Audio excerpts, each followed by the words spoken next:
Livro Neemias, capítulo 4. Os inimigos pretendem retardar a edificação dos muros. Nós sabemos que eles tentaram de todas as formas, mas Neemias era um camarada resistente, valente, de pulso, e em momento algum ele cedeu à afronta dos inimigos. Capítulo 4, verso 1 diz assim: E sucedeu que, ouvindo Sambalate, que edificávamos o muro, ardeu em ira, e se indignou muito, e escarneceu dos judeus. Quer dizer, ele passou a fazer zombarias. E falou na presença de seus irmãos e do exército de Samaria, e disse: Que fazem estes fracos judeus? Permite-se-lhes isso? Sacrificarão? Acabá-lo-ão num só dia? Vivificarão dos montões do pó as pedras que foram queimadas? E estava com ele Tobias o Amonita, e disse: Ainda que edifiquem vindo uma raposa, derrubará facilmente o seu muro de pedra. Aqui era uma forma do inimigo trabalhar também psicologicamente para enfraquecer o ânimo dos judeus que estavam imbuídos naquela obra da reconstrução da muralha.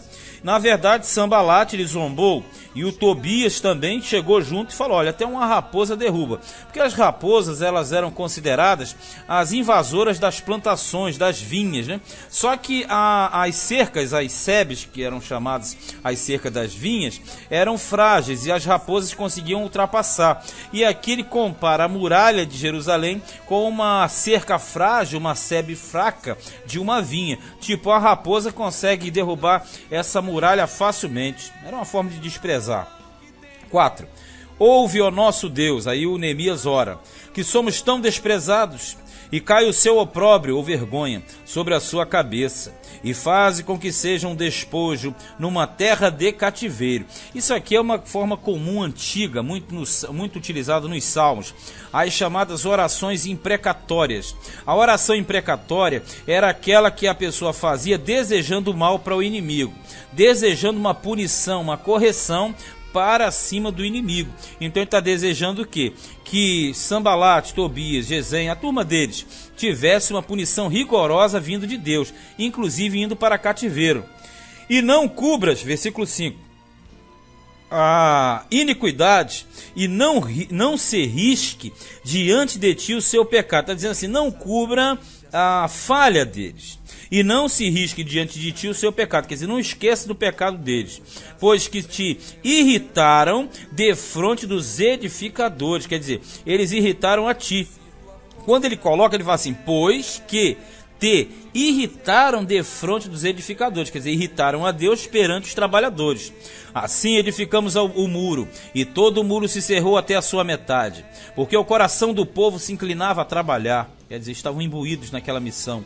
E sucedeu que, ouvindo Sambalate, Tobias e os arábios, e os amonitas e os asdoditas, aqui já entrou um outro grupo, que os asdoditas eram aqueles de Asdod, região da Filístia, que também ia crescendo a reparação dos muros de Jerusalém, que já as roturas, quer dizer, as brechas, os buracos, se começavam a tapar, iraram-se sobremodo, porque conforme a obra ia desenvolvendo, eles ficavam muito irados.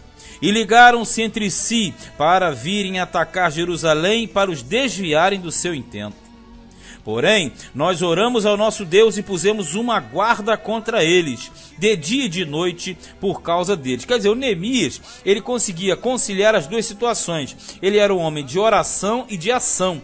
Então, ao mesmo tempo que ele orava, ele agia. E ele colocou uma guarda preparada para resistir a possíveis ataques inimigos. Então disse Judá: já desfaleceram as forças dos acarretadores, e o pó é muito, e nós não poderemos edificar o muro.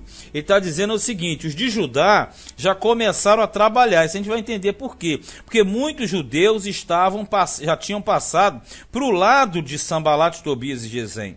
E esses judeus traidores faziam uma obra de enfraquecimento daqueles judeus que estavam imbuídos na obra.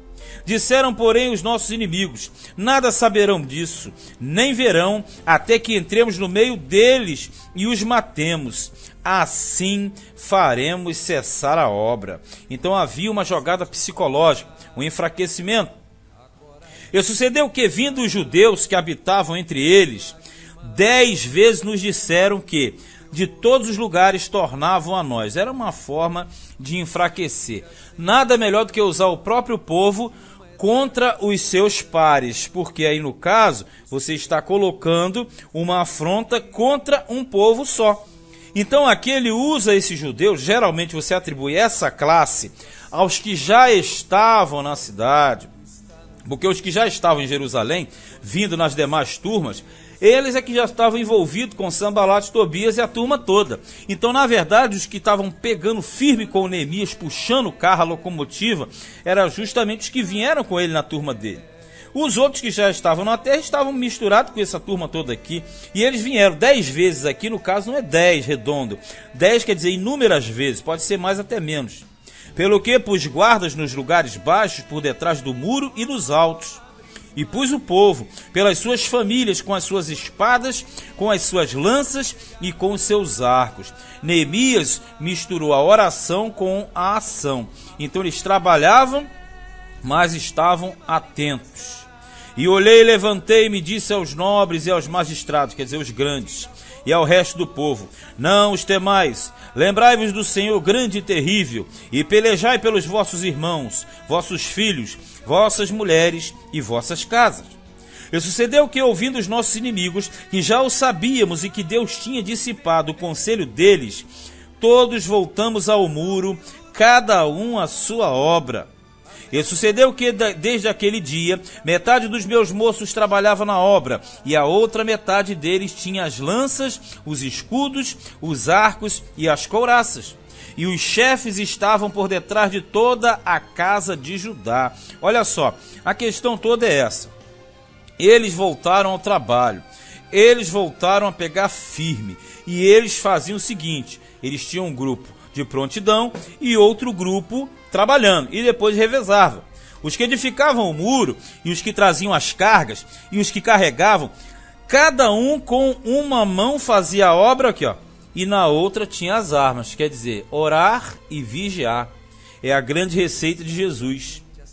E os edificadores, cada um trazia a sua espada, olha aqui, cingida aos lombos, quer dizer, ao lado do corpo, e edificavam. E o que tocava trombeta estava junto comigo. O que tocava trombeta é como corneteiro no quartel. Ele fica junto ao comandante para qualquer coisa ele tocar a corneta, no caso aqui é trombeta. Assim trabalhávamos na obra. E metade deles tinha as lanças desde a subida da alva, quer dizer, de manhãzinha cedo, até o sair das estrelas, cair da noite. Também naquele tempo disse ao povo: cada um com o seu moço fique em Jerusalém, para que de noite nos sirvam de guarda e de dia na obra. Tipo o seguinte, ninguém dispensa ninguém. Todos fiquem com aqueles que estão debaixo de suas autoridades, para que sirvam de ajuda de dia e à noite. E nem eu, nem meus irmãos, nem meus moços, nem os homens da guarda que me seguiam, largávamos as nossas vestes. Cada um ia com suas armas às águas. A verdade é ir com a arma às águas é o mesmo que quando se desnudavam para se banhar, mantinham as armas próximas e faziam revezamentos. Moral da história: como no quartel, estavam em estado sempre de prontidão. Sempre em prontidão para qualquer coisa que acontecesse. E ali o Neemias, fazendo tudo isso, ele resiste à atuação dos inimigos, Sanbalat, Tobias e Gesem, que na verdade era uma grande prefiguração do próprio diabo, né? Porque eles eram os opositores das obras que eram realizadas na muralha. E a muralha foi de vento em popa, e na verdade Neemias não retrocedeu, e Deus já colocou Neemias porque sabia das suas virtudes, ele sempre coloca sabendo a virtude de cada um, e ali ele resistiu aos inimigos, e na verdade não tiveram força para impedir o desenvolvimento de Neemias. Este foi Neemias, capítulo de número 4.